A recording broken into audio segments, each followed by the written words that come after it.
Welcome. It's the Long Coat Mafia, the internet's most hated and mafia-themed geek podcast.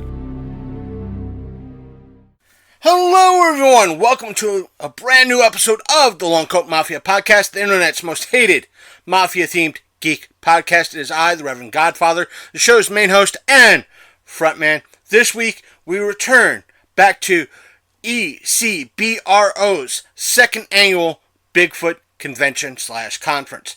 And this week, we're presenting to you Bob's, or Bigfoot Bob's, presentation that he did at this event.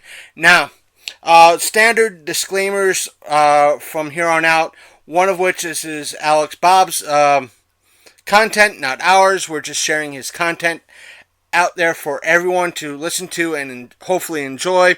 That's number one. Number two is, y'all not going to like me for this episode. Honestly, y'all not going to like me for this episode because a lot of the even though a lot of the audio is fine, but Alex Bob, I'm going to call him Bigfoot Bob for the remainder of this episode. Bigfoot Bob had most of his presentation was a video presentation, not a speaking presentation like when we got like Zach Stark's presentation and presented that to all of you a few weeks ago. Now, his was mostly video, and with this program, or I should say with this episode, a lot of what would be the portions that I would normally cut out, I didn't cut out is because they included sounds that Bigfoot Bob was referring to either in the video or his presentation when he did actually speak. So that's why I didn't cut anything out. But what I did cut out was maybe about 30 to 40 seconds of Q&A that I could not boost. That's it. But for the most part, I left a lot of the sounds and everything because for the most part, the audio came through kind of nice, so I wanted context to what he was trying to present to everybody. Granted, a lot of this was a video presentation, so I'm going to have to ask all of you that if he has a YouTube channel out there or anything like that, please look him up. As I post this, I'm going to look to see if he has a YouTube channel. If he does, I'll link it down below. So that being said, those standard disclaimers have been posted up, or at least told to you. In my post, I will do the same thing. I'll put the disclaimers and let you all know. I know a lot of this type of format is you all don't like or might not. Y'all might not like or enjoy that much. I understand that. This is our second panel that we are presenting to all of you in regards to our coverage from this event. The one other panel that we got was from, I just want to give them a shout out, was from the North Carolina Squatch Watchers. A lot of their audio that when I was about to put together an episode, there were a lot of drops and pauses. I did contact them to see if they were willing to one of their members to come on through Skype for an interview and talk about what they do, as to kind of circumvent, or not circumvent, but to kind of supplement their panel, their presentation. I have not heard back from them. Hopefully we do, but if not, no worries. Here's Bigfoot Bob's presentation. And I'll see all of you, or in a way, I'll speak to all of you on the other side of this episode. Hey guys, what's up? So what I put together for you guys is about 45-minute video presentation, because I wanted to, instead of just getting up and talking to you guys, I wanted to show you guys a lot of my own personal footage, evidence, and some stories and sightings of everything from, I cover everything from Bigfoot to the paranormal to the Fae, which would be like the fairies, the little people, and the Alabama White Thing, which is a local legend from where I'm from. So I hope you guys enjoy this little video. It's about 45 minutes long, and it covers a lot of different stuff. So and if you have any questions, I'll be back at the table all day so we can talk about it then. So let's see if we can get this to work. My name is Alex Bobulinski. I'm a 28-year-old 410 investigator from Birmingham, Can everybody hear that okay? In the Deep South, the paranormal phenomena are often found in remote and forgotten places, and that's exactly where I prefer to be. Sightings of Bigfoot and other strange creatures have been reported to be lurking in the dense forests of Alabama. When I'm not tracking mysterious beings in the wild, I find myself in some of the creepiest abandoned buildings looking for ghosts and evidence of local lore and legends as I film my expeditions into the unknown. We begin with Bigfoot, said to be a hairy, upright, walking, ape-like creature that dwell in the wilderness of the United States. The following footage is from my own personal investigations in search of the Alabama Bigfoot. In this first clip, I was out setting up camp when all of a sudden I heard in the distance what sounded like a wood knock. At the time I didn't realize it, but when I got home I noticed there's also a vocalization as well captured in this footage. There are several different theories to what the wood knocks actually mean. Some people think that they are a way of communicating with other Sasquatch. Some people think it's like a warning sign that something has entered the area. And other people even say that it could be used as a hunting tactic to lead animals into certain directions. Yeah, this side will be good to have. That was such a clear knock. I didn't notice it at the time, but there was also a possible vocalization you can hear coming from the distance.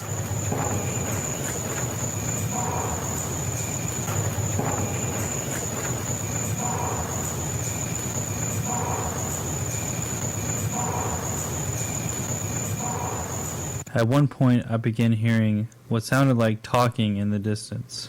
Then I realized it resembled the samurai chatter, a term used to describe possible vocalizations made by Bigfoot. It's mentioned in Ron Moorhead's book, Voices in the Wilderness, which includes recordings of these vocalizations recorded in the Sierra Mountains. Is it possible that that's what this was?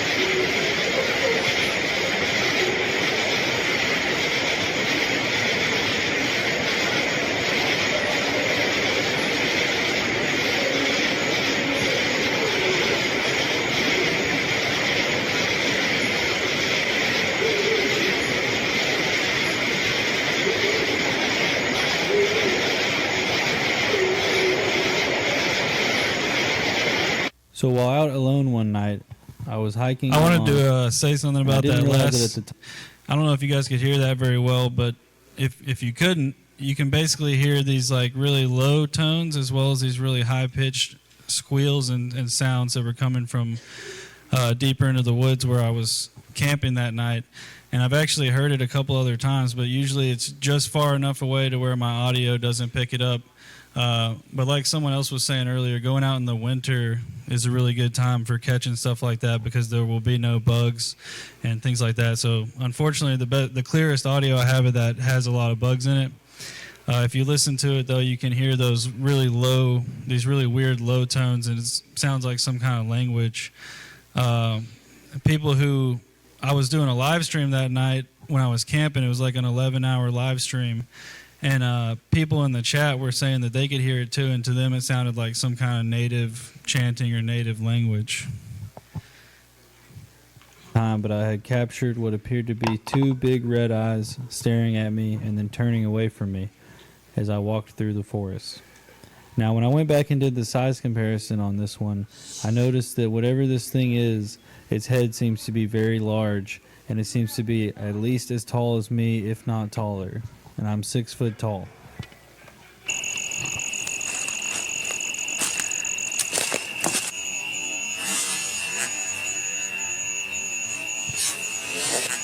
This one, when I did the size comparison, whatever this thing is, its head is One like thing massive that was interesting compared to to me mine. that I found out about this same area where I captured the red eyes was that there was actually a sighting of some giant biped creature that had glowing red eyes looking straight at the driver who was driving a car with 3 witnesses in the car. But what they described as seeing was something more like a dogman or werewolf type creature. So I don't know if And you guys the man could who hear saw that it too well, said- but basically what I was saying was at the area where this was captured, recently I came across a news sighting of it was 3 people driving an Escalade down the very road where, like near where this was captured, and they happened to drive up and see what looked like tail lights glowing, but as they approached it closer, they saw that it was an upright standing creature, and they described it as looking more like what people describe as like the dogman or werewolf type creature. And he said it looked like something out of like Underworld, like it was extremely muscular and cut. And the driver like couldn't take his eyes off it. They were like locked in, and the wife actually had to like turn the car in order to avoid whatever this was. But this happened in the same spot where I captured the red eyes. Now in the second capture, you'll see it's a little bit smaller, and I go over that it could be That it looked a rodent literally or like something like that has like orange or muscular reddish out of eye the movie shine. Underworld. So anyway, further on in my investigations, I captured some more red eyes in the woods. Crazy.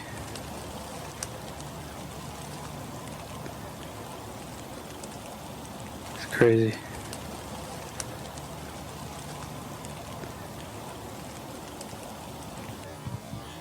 This one's a little bit harder to see, but now you'll be able to see it. And to actually find that in the video, you know, I'll go through my footage. It'll be like I might have to go through an hour of footage just to get this one little clip. So there's all stuff I could have missed and things like that. But now this one was up a lot taller, but it looks like a smaller head, and I'm almost wondering if it's something hanging on the tree there, like a possum or something like that, because you see how high it is.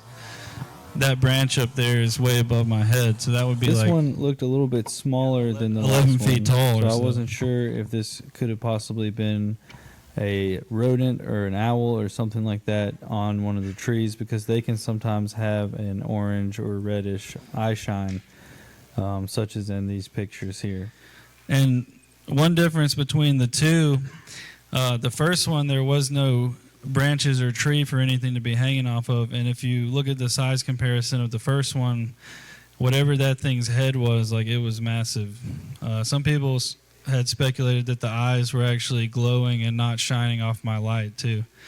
Because when you see it turn its head, the eyes kind of go together.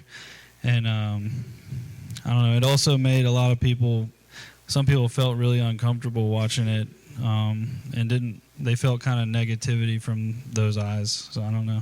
In 2018, when I was visiting Virginia, I stopped by the Blue Ridge Parkway. I had a feeling to go behind this certain visitor center, and I was met with very strange vibes and feelings, as well as rocks being thrown at me as I approached the forest.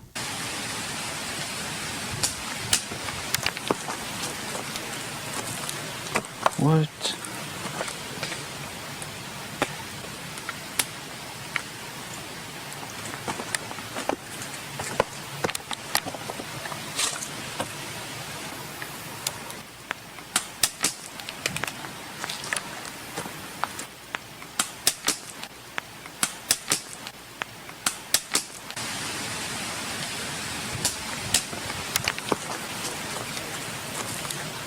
What? So this clip actually was recorded at last year's event, the night after the first day I went out. And in this one, you can actually see, it's like a smaller rock, but it comes flying down. And that's the one that I actually saw, because at first I thought it was just some extremely clear wood knocks. I thought it that was just from my like something falling out of the trees at first, and then I saw this one come from in front of me, and that's the one you can actually see like coming down and from like farther away. It wasn't just falling out of the trees. So that was pretty interesting. Yeah. There's like a, and there's like a, I think there's like a building there, and then behind it there's another little building. Yeah, back behind in there. Yeah, for some reason I felt like that was where I needed to go, and then it was like I started hearing some weird sounds and having that stuff going on. So these are some wood knocks that I captured in Alabama. Investigations in Alabama.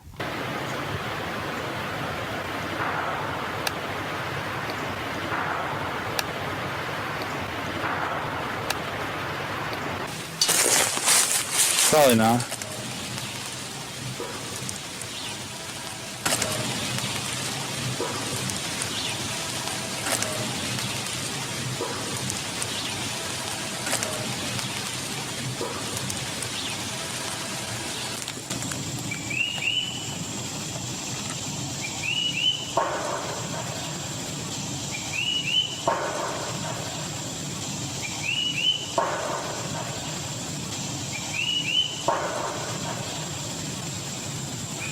That's pretty much After the hearing loudest loud one I've knocks, ever I got. continued Right down there. the ridge.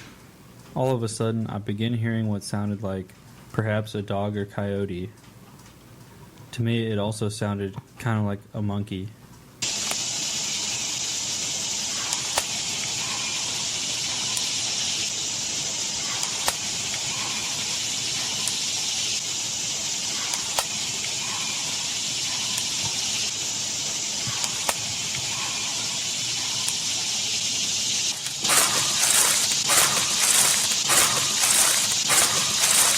Now, So sometimes one thing I while want out- to say about that I would part fi- too, that was filmed right after I heard those knocks.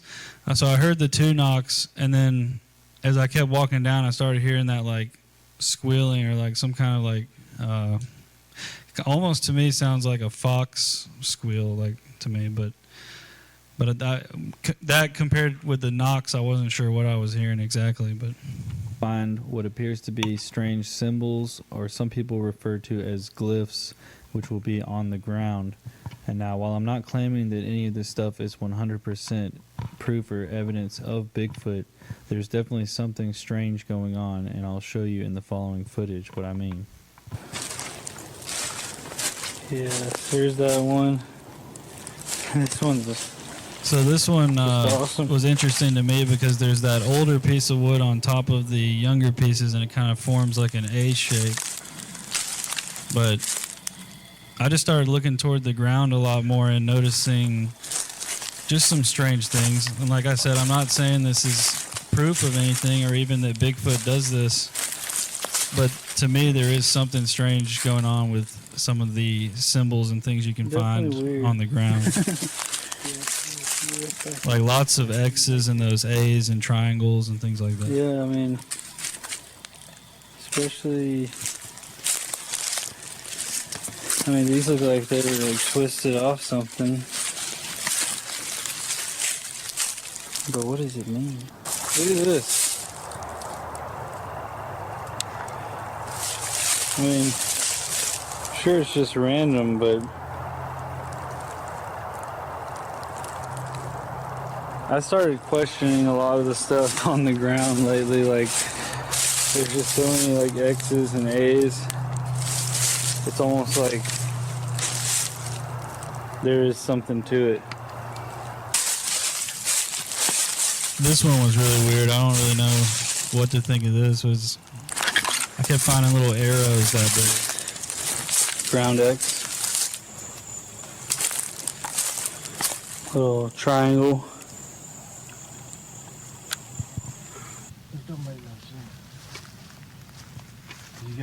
Another thing I'd like to say is a lot of this stuff is from this one specific area that I go to a lot.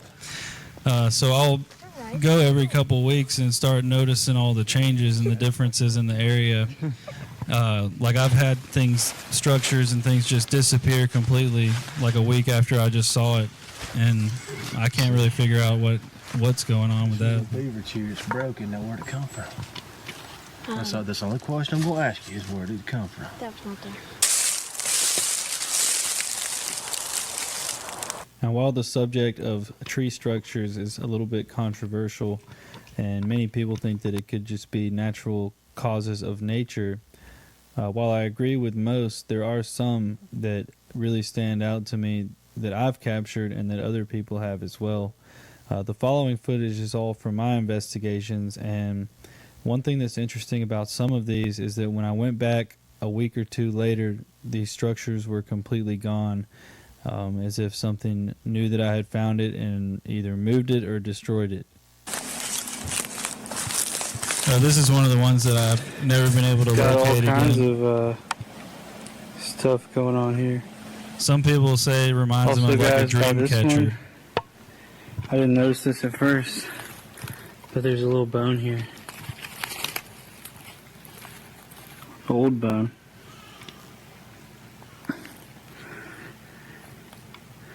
Pretty cool. There used to be some really interesting structures back here, and either I'm just not seeing them anymore, or they've been taken down. We still have this little bend. And with those bends, There you'll used to notice be it's been like tucked in underneath other things and A things really like that. cool one. Okay, check this out. You have all these. This is one of the ones that just completely disappeared. With this one kind of bent in here.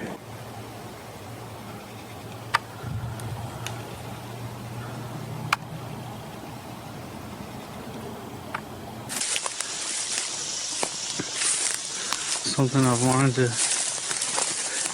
look closer at.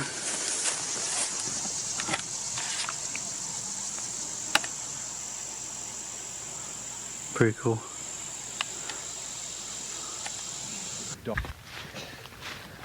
And with all this kind of stuff, even if I do, like if I think something was just so natural causes, I still like to document it and videotape it. And then, you also have like the native trail trees that have been bent and they'll grow, like it'll have a big bend in the middle of it. I found a lot of those that are really cool. So right now it's Now this audio might be kind of hard to hear, but he's just explaining how, Exhibit B. this is oak Between this and that's a pine and tree. that. Yeah. So where did it come from? So I'm going to go with that was propped up, and this is the top part of it, which should have fell that way, which somehow or another miraculously twisted in midair and landed over here and propped up against that one. So whatever. This is what I call squatch. Nature does not pull this kind of stuff. It's not out of the realm of possibility, but it's not probable. Yeah. And how does all this happen? This Yeah, big and there branch, again, here's right there's broke off. Okay. yeah. Well, where did this come from? Yeah. Yes. 'Cause that's not part of the tree. I mean, This is pine. yeah. This is oak. This is pine. This is oak. Oak. Oak does not grow from freaking pine. So, with there being a lack of an oak tree, there's enough of range in order to properly. Oh, wait a minute. Hold on. That's a sec. Somehow it fell from all the way over there and landed over here. I can do some of that, but some of this, the audio is really important, like especially in the paranormal evidence and footage. But I wish there was a way we could get it louder, because I even boosted the audio on all this on the file before I came, so I'm not sure. That's all. Land over here. Yeah. No, Mr. Squatch did that. Now, one night I was out camping alone, and I woke up around 4 in the morning to the sound of some branches being snapped. I hope you outside guys my can hear tent. this, because this is a. Now, I live in Alabama where there are some bears, but I really think whatever this was, it sounded like it was some pretty big branches, and like it was grabbing them with two hands and just snapping them in half. So basically, in this one, I'm in Talladega National Forest, which is right under 400,000 acres of land, and it's an area where we have a lot of sightings. But that being said, I have sightings and experiences too that only 2 miles out of the city of Bessemer, which is right near Birmingham. Big areas that have a lot of people living in them that I've had experiences at. But this took place in Talladega, and I hope you guys can hear this. Shortly after it kind of got quiet, I turned the camera off, and then all of a sudden a whole tree fell over right near my tent. So was this something trying to frighten me or see if I would leave the area? And then when I just held my ground, it seemed to just leave me alone the rest of the night.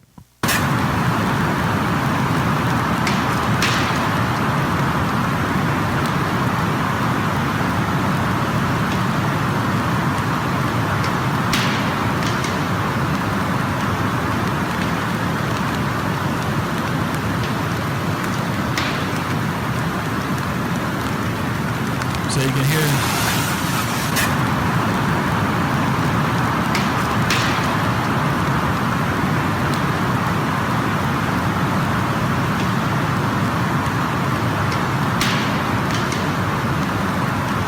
So you can hear something like snapping, like branches. And before I started filming it is when I started hearing it. It was, like I said, it's about 3 or 4 in the morning. It was like, had started to like lightly rain outside. And then I started hearing this sound, and I'm camping out alone too. It kind of quieted down, and then I turned the camera off. And right at that moment, this whole tree falls right near my tent. And then it was silent the rest of the night. So one of my friends said he thought that maybe they were trying to like intimidate me or see if I would leave or what, but they didn't do anything else, or whatever this was didn't do anything else after that, like no other sounds or anything.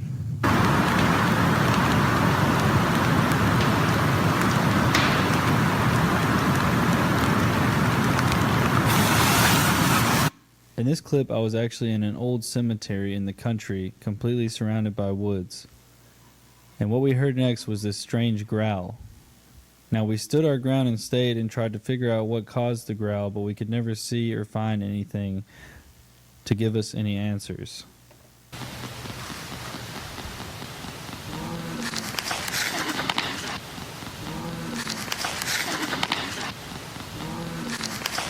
Can you guys hear that okay? Now we get into the paranormal segment. When that happened, what I thought instantly was that it was like a cow or something. So I tried to figure out, like we looked all around in behind the woods, behind the cemetery to see if there was like a field back there, and we couldn't find anything. Someone also said it could have been a hog, but all we heard was the growl. We didn't hear any movement or anything, and that was pretty much it for that time. So I hope you guys can hear some of this stuff, because this is a segment of my investigations. A lot of audio. In this segment, you will find various different clips, such as ITC, or instrumental transcommunication, visual evidence, and much more. We start with Bart Thrasher, who was an infamous Alabama outlaw, who was killed by the famous Alabama lawman Henry Cole. While visiting Bart Thrasher's grave, I got an interesting response on my spirit box that seemed to insinuate that this was possibly a message from Bart Thrasher from the other side, referring to how he died. So before I play some of these spirit box clips, is anyone here familiar with ITC research at all? Not EVP, but ITC. EVP would be electronic voice phenomena would use in tape recorders to record, or digital recorders, right?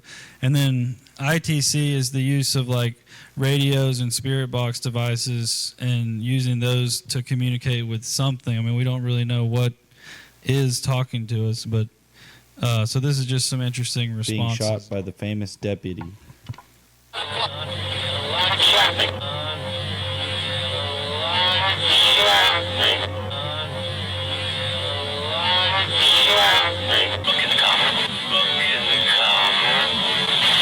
In the following clip, I was in an abandoned church that has been heavily vandalized.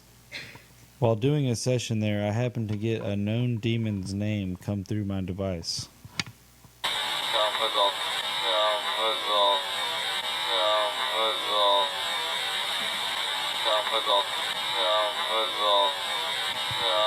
So the reason some of that's relevant to me, Now this happens. I was raised like Catholic, and the Catholics are the ones who perform the exorcisms and things like that. So I had always been interested in demonology, and then when I got that name at this church, a place where it's supposed to be safe, and but this is an abandoned church. I don't know. It kind of was pretty freaky, and I just wanted to share that one. Be one of my favorite responses I have ever gotten while conducting an ITC session. For those of you who don't know what ITC means, it's instrumental transcommunication. The idea that we can communicate with something with the use of devices such as radios that have the mute function disabled, allowing them to scan freely through the frequencies, radio fragments, and white noise. It is believed that we can get intelligent and relevant responses. This specific response is one of my all-time favorites that I've ever gotten. In the clip, I was referring to Post Town Elementary School in Middletown, Ohio, an extremely haunted location that I had just returned from previous to this live stream. You're here from Post Town. Can you say Post Town, please? No. Nope.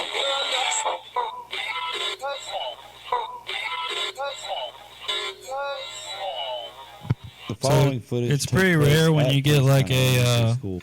when you get like a direct response like that. When you ask them to say a word and it says it directly back. For me, it's pretty rare, but it has happened on occasion. So I don't know. It's just interesting.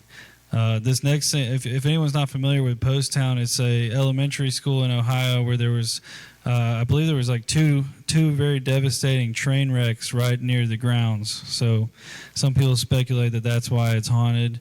But this was kind of cool. Me and my friend Eric were doing a walkthrough, and we were doing an EVP session on the second floor. I'm just going to talk while this plays because As my friend Eric and I were doing a walk on the second floor, we were doing an EVP session, and then all of a sudden we heard like what sounds like a locker slamming, and we were the only ones in the building.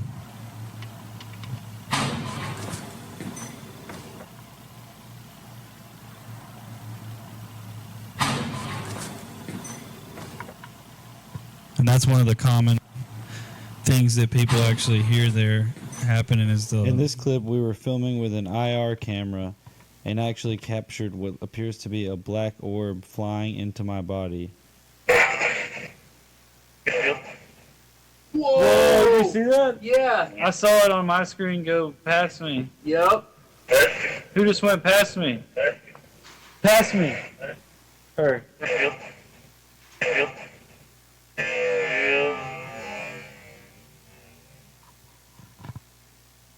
The next clip takes place at the infamous E.C.B.R.O Dam in Guild, Tennessee.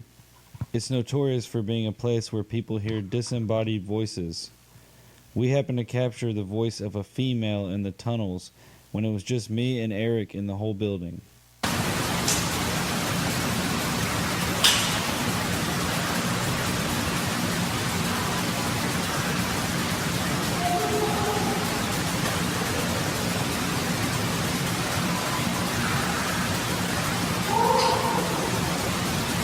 Another time I was at E.C.B.R.O Dam, we're once again in the tunnels. As we were about to walk out, we heard what sounded like an old telephone ringing coming from within the tunnels. There are times when this place it's kicking, and then times where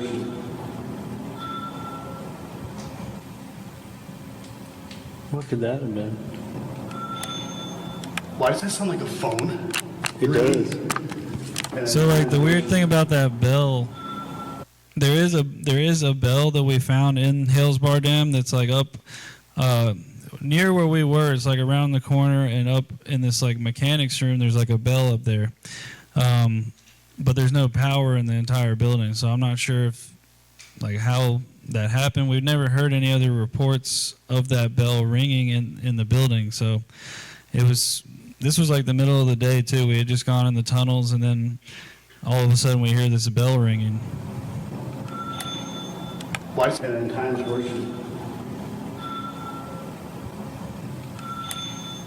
why does that sound like a phone? It does. While at the now burned down Shelby Hotel, I was standing on the balcony when all of a sudden one of the doors in the hallway closed itself.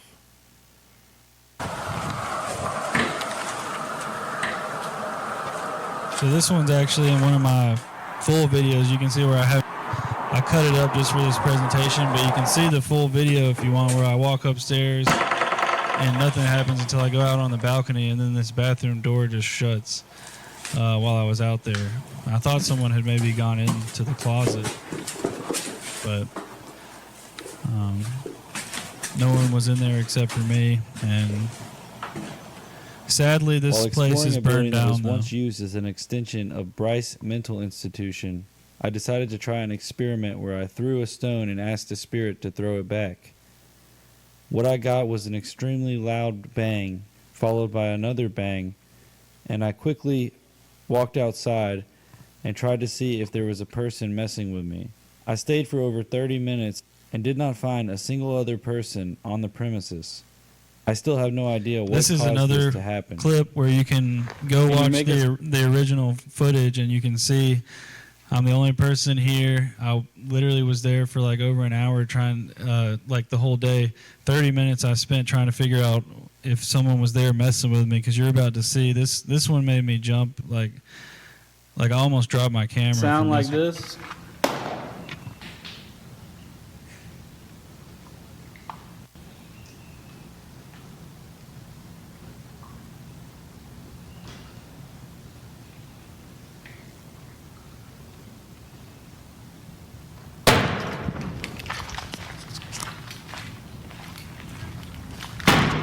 Yeah. So I started laughing and stuff because I was like, there's got to be a person messing with me, but literally could not. There was no one that I could see or find. I thought someone was maybe on the roof, but I never found anyone, and there was no other cars there. But doesn't mean that that wasn't done by somebody, but I just couldn't find them. So that one was pretty intense, and I was alone once again, so it's like even more intense. My hands were shaking and everything because like didn't expect that loud of a sound. David. One son, David, served in the Confederate Army and was killed at the age of 16 near Dalton, Georgia. Alright, they're here. David? Oh, David. You died in the war?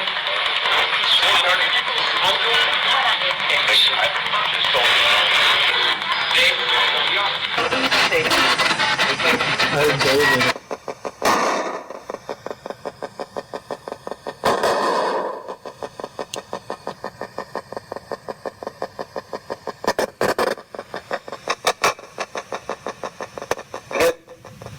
Will you talk to us? Oh, here's Alice Bell Sadler. Alice is 1879. Alice Sadler? I heard Alice.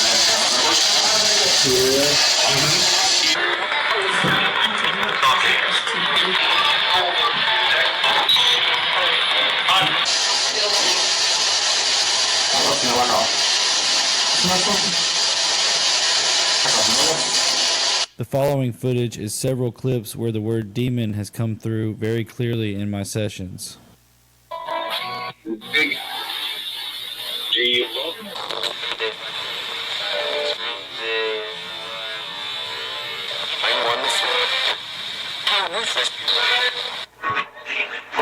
Oh! Demon! Who's in this box? Where am I?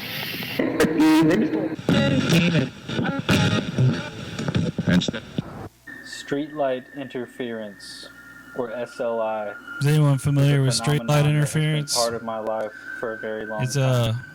So basically it's where you walk under streetlights or drive under streetlights, and they will either turn on or off.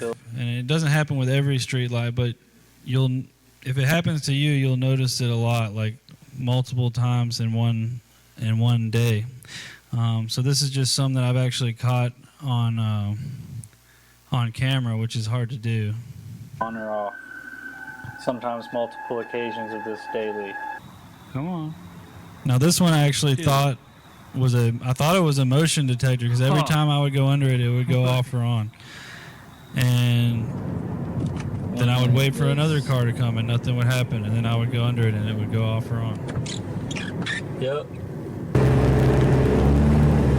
And at first I just thought it was a strange coincidence, but it started happening so much that I started trying to document it. That's one of the LED lights, which people started talking about how I forget which kind of lamps they are, like the whatever the older street lights are made out of. There was like saying that those would like recycle themselves and they would like come on, but they said the LED ones wouldn't do it, but it did it for me. So.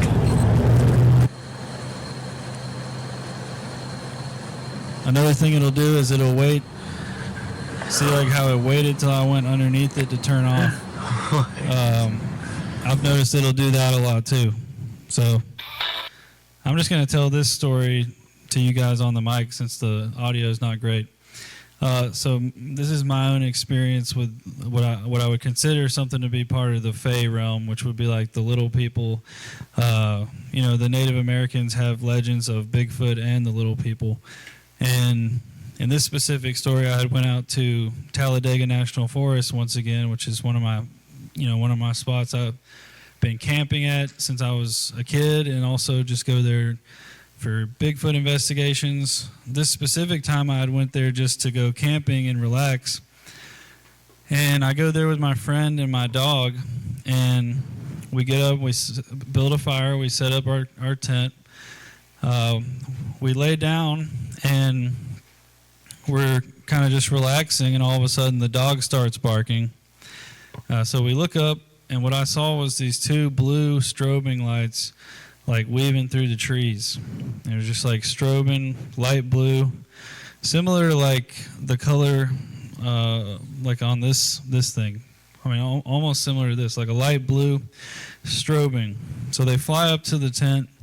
One of them lands right beside my tent, and I can see that it has wings. It has like, to me it looked like butterfly wings, but like translucent like a dragonfly. So I pointed at it and I was like, there it is. And it just darts off, and these things fly extremely fast, and they're extremely precise with the way they fly, weaving in and out of the trees, just insane how fast, and how it was almost like it knew that I could see it, and it knew that I was talking about it, and it just darted off. So anyway, we're like, what the hell was that? Like, was some kind of insect or something that we don't know about, or what? So we go back to sleep, lay down, the dog starts barking again at some point, and I look up, and there was literally 6 or 7 of these things just hovering outside the tent, and they're just like blue strobe lights, and they just sat there and they were hovering. And at this point, I remember feeling this like strange, like euphoric sensation. It was like a weird like euphoria, and I just felt comfortable around them. So anyway, I'm just watching these things, and then that's like all I don't remember what happened next. I woke up the next day. Me and my friend went back to town and instantly started doing research to see if there was some kind of insect. And if there is, it hasn't been discovered yet in Alabama that has a blue light like that, and the way that these things flew, and they were able to like control their light. Like they could keep it on all the time, or they could dim it down. So it was just really strange. So what I did was I started reaching out to other people in Alabama, trying to ask about the little people and see if I could find any other sightings. And I came across a lot of people who had talked about seeing these things. Some of them said that they saw red lights. Some people said blue. Some people even said green. And so, I mean, I don't know what it is. To me, it reminded me of like what people describe as like a will-o-wisp type of deal.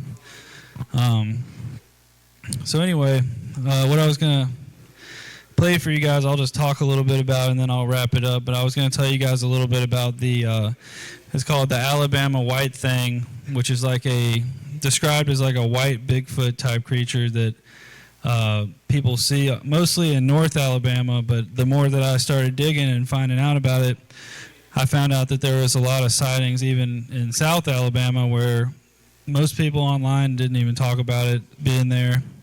But the more I started digging, I started finding elderly women who would tell me stories about these things, and like it was just really interesting to see how many different people had seen these things. Now the weirdest thing was that in different areas of Alabama, the white thing is said to look differently. Like in one area, it looks kind of like a sort of big cat or lion creature with like bushy white hair, and in other parts, they say it's a white Bigfoot or type creature. And then there's even some people that describe it as looking like some kind of giant like kangaroo with like a human head. And it's like 7 or 8 feet tall. The weird thing though is that everyone knows about, not everyone, but a lot of people know about the white thing in Alabama. So I did come across some people that didn't know about it, and they would say like, I've lived here for 20 years, I've never heard about this and everything, but just because you haven't heard about it, even if you have lived there, I mean, there's all kinds of things that I don't know about where I live and everything. So just personally, I think I remain open-minded to everything because I just feel like I get farther in my investigations remaining open-minded to all the possibilities and things like that. But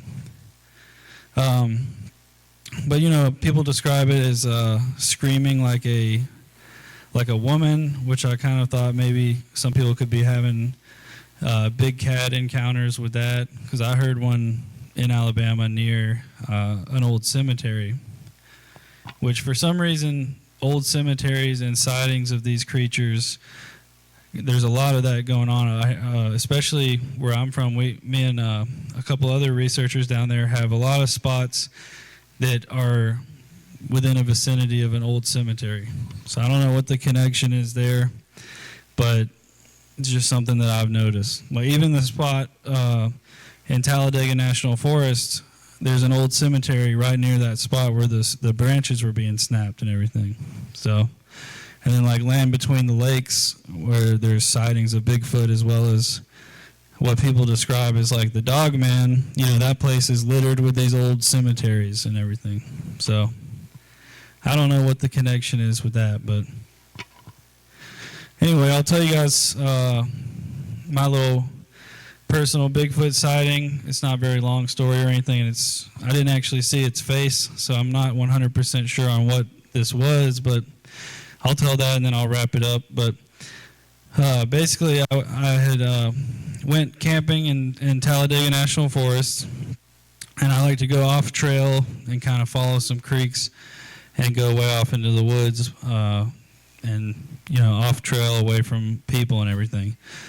So I did that, and I had done like a night hike through this like crazy overgrown field, and so I just tried to find a flat spot and set up, and I found this like perfect circle in the middle of the field. Kind of reminded me of like a crop circle or something, and I slept right there.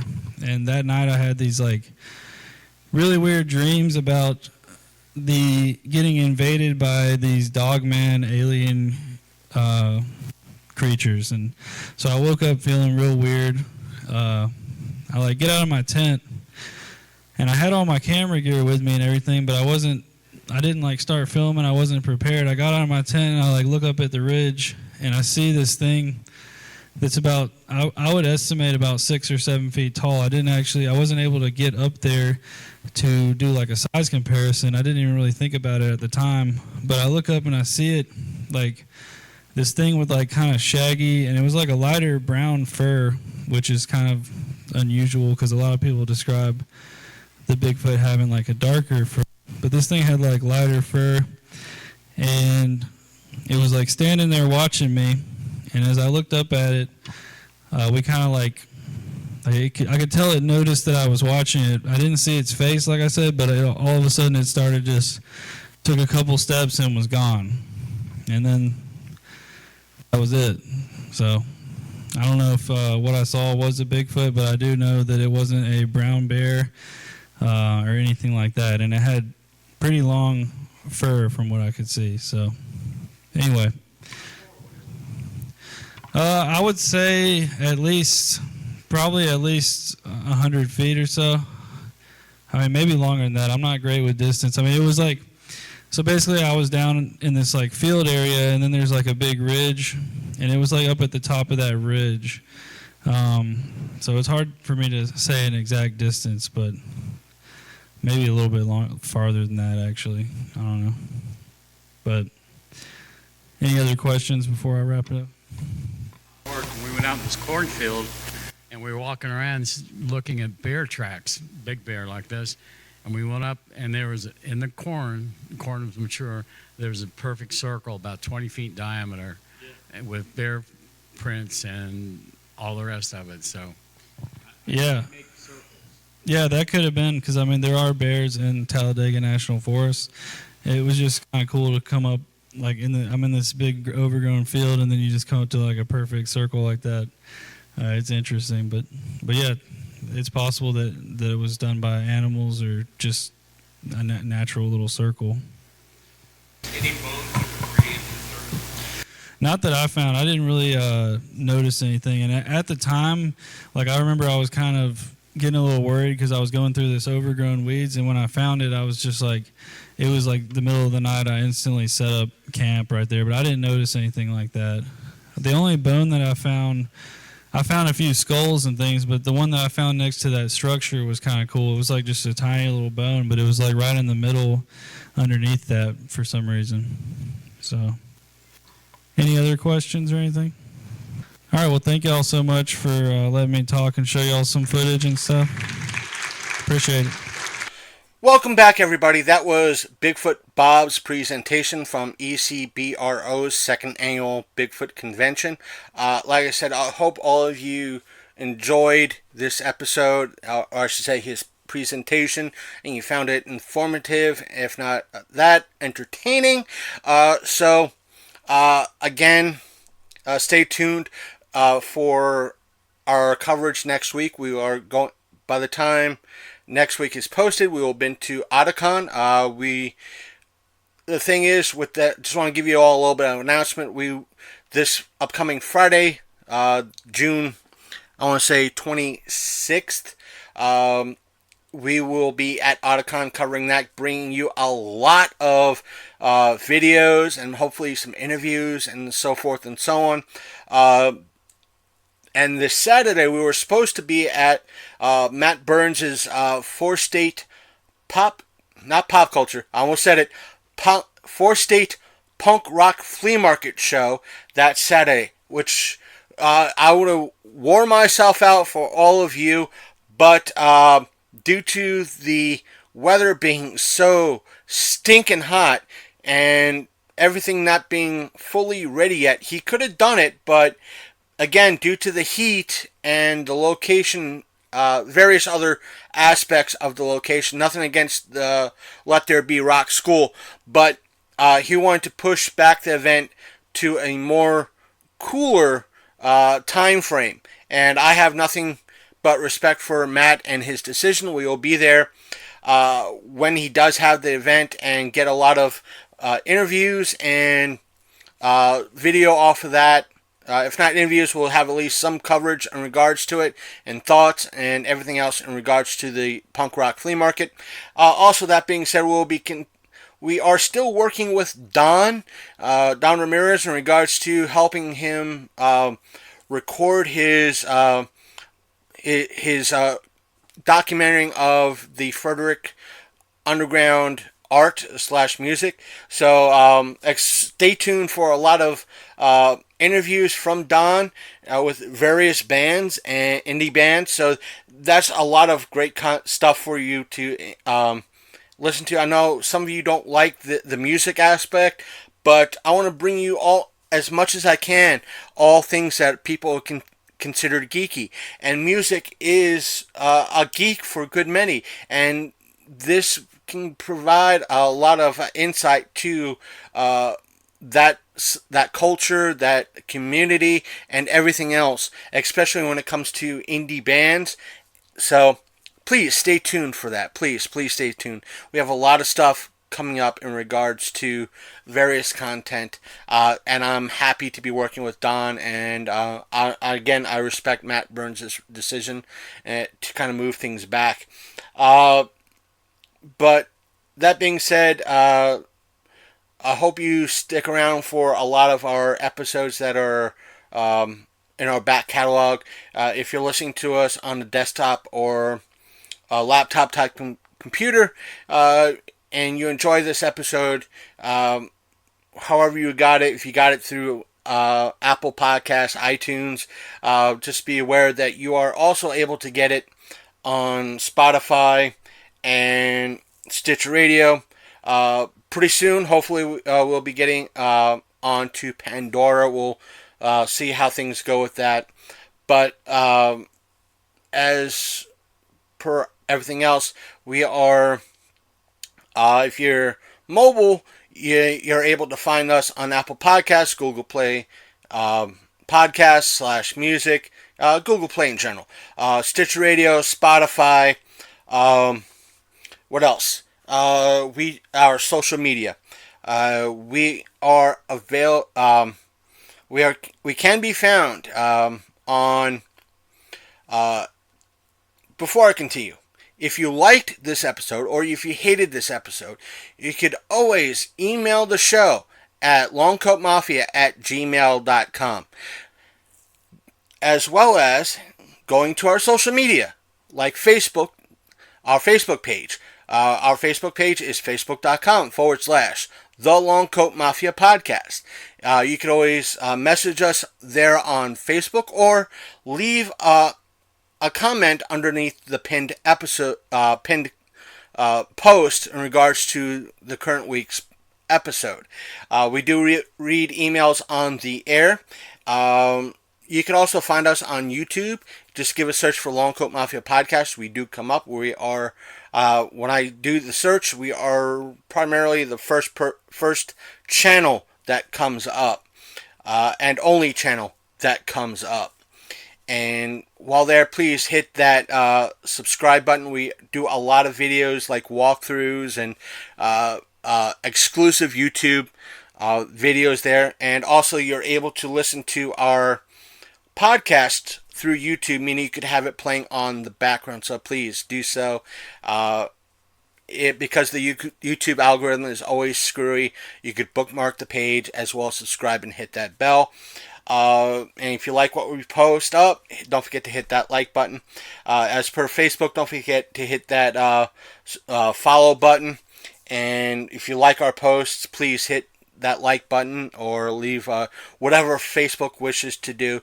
I know in recent weeks, Facebook has been kind of funky with us because we've been getting a lot of shares with various posts, but it doesn't seem to get traction, so it's a Facebook funky issue. But to continue, we are also found on Twitter. You could DM us on Twitter as well as follow us. Our screen handle, or say our handle on Twitter is Longcoat Mafia. You can also follow us on Instagram. Our handle on Instagram is Longcoat Mafia as well. We do have a Mixer and Twitch channels. Our Twitch channel is twitch.tv / Longcoat Mafia Pod. Our Mixer channel is mixer.com / LCMP. All the letters are in uppercase. Links will be in the show description down below, depending on where you can follow us. We do have a main website, and our main website is thelongcoatmafia.podbean.com. And if you go to our website, you're able to download all our episodes going way back to the beginning, which includes a lot of interviews that we've done in the past, our panel episodes, not just strictly the ones that the show has been part of, but the ones that we managed to get as a whole. So that's a thing. What else? We have just loads and loads going back to the beginning, both solo episodes, like meaning just me, the Reverend Godfather, as well as Hostfuls and everything else. I do recommend that you check them out. So, and if you're looking at the website on a mobile device, it will direct you to use the Podbean app. I do recommend the Podbean app, and go as well as going to our website, because iTunes can be a little bit finicky, or say Apple products can be a little bit finicky at times. So bookmark our website, which is again thelonecoatmafia.podbean.com. So that way, there's always that chance you could get our episode and listen to it on any device you want. And for whatever reason, for those out there that have a computer but not an internet connection, and still manage to find or listen to this episode through one way or another, you're still able to go get our episode by going to your local library, using one of their computers, and downloading our episodes from our main website, which again is thelonecoatmafia.podbean.com, taking them home on a flash drive and playing them on your player, or I should say your MP3 player of choice. So take care. I'm out. I'm going to turn my fan back on and get some cool breeze on me. So see you all next week with our Otakon coverage and general, probably convention coverage as well, or convention information and some probably SDCC news. So take care. I'm out. Stay cool, everyone. It is hot out there. I'm going to try to do that. Good night. You've been listening to the Longcoat Mafia Podcast, the internet's most hated and mafia-themed geek podcast.